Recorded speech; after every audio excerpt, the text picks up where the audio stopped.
हामीले सधैँ नमस्कार गरेर तपाईहरुको यो शासन हामीले मान्दिरहनु पर्ने, युवाहरूले सधैँ सुन्दिरहनु पर्ने, अनि राष्ट्र सेवक नेपाल प्रहरी नेपाल आर्मीहरूले सधैँ देश बिगार्नेहरूलाई सलाम गरिरहनु पर्ने, स्यालुट ठोक्नु पर्ने।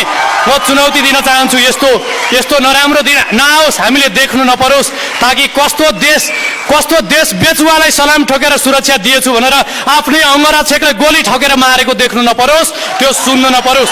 हामी गाली पनि गर्दैनौं र हामी सबैले एकबद्ध भएर उहाँहरूलाई भनौं, हामी आग्रह गरौं, हामी तपाईहरुलाई हात्तीवन गोदावरी र यो गोकर्ण रिसोर्ट बराबरकै घर बनाएर दिन्छौं, हामी पजेरो पनि दिन्छौं, हुस्की र पकेट मनी पनि दिउँला, शपिङ पनि गर्दिउँला, छोराछोरी पनि पढाइदिउँला। कृपया सल्लाहकार भएर बस्नुस्, देश चलाउन सक्षम र राम्रा युवाहरूलाई दिनुस्। जाबो एउटा पेट त कुकुरले पनि पालेको छ। त्यसकारणले गर्दाखेरि हामीलाई परालको त्यान र ढोडको लौरो जस्तो खुट्टा भएको नेतृत्व चाहिएको होइन, चट्टान र पत्थर जस्तो, त्यो पनि रुबीपन्ना, क्वार्ज र मिनरलहरू जस्तो बहुमूल्य, दृढ, इमानदार, कर्तव्यनिष्ठ, भिजनरी, देशभक्त नेता चाहिएको छ। त्यसकारणले राष्ट्र निर्माण हामी सबैको दायित्व हो।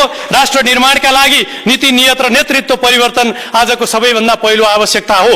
हामी वृद्धलाई वृद्धाश्रममा पाले जस्तो मन्त्री प्रधानमन्त्रीका कुर्सीमा राखिदिरहने, हामी सधैँ अरबमा गएर भेडा चराइरहने, यहाँ बेरोजगार भएर भौतारिरहने, यो हुन सक्दैन। हामी तपाईहरुलाई पनि गाली गर्दैनौं, नराम्रो भन्दैनौं। जे जति गर्नुभयो देशको लागि धन्यवाद, आराम गर्नुस्। देश सक्षम व्यक्तिहरूले चलाउँछन्।